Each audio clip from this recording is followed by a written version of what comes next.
Hello, everyone, and welcome to my channel. My name is Ashley, and today we have Miss Whitney Knox Lee with us. Miss Whitney is a native of Seattle, but relocated here to Georgia about 10 years ago in search of new opportunities career-wise. She wanted to be around more individuals who look like her down in the South.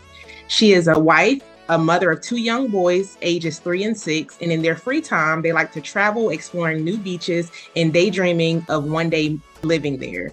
Today, we are going to be discussing how estate planning correlates with your real estate goals. Now, let's get into this.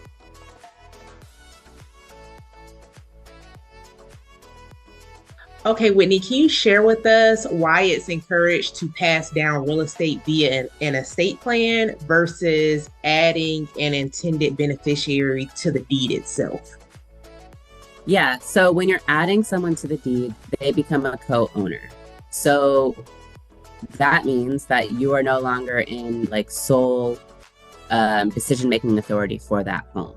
You have to make decisions with the co-owners of the home. And just because it was your property for the longest does not mean that your right or your authority to make decisions is larger than the new co-owner. Another reason is that when you are doing estate planning and you are leaving property to heirs that way, you're able to better determine how people will own the property.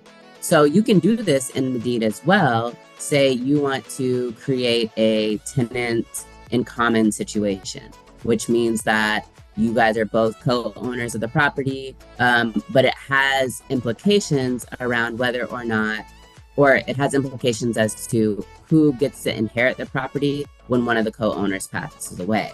When you are estate planning, you're thinking more specifically about that fact. If I pass away and I have a co-owner, who is going to get my interest? Is it going to be the co-owner or is it going to be my heirs? And your attorney will help you decide whether that means you are leaving a property to somebody as joint tenants, or if you are leaving the co-owner to somebody as a tenant in common, or if you're giving a life estate. So it's really important that you're just clear about your goal, that you're clear about preventing the creation of an heir property, and that you're working with an attorney to do that in your estate plan. Okay, well, thank you so much for sharing that with us.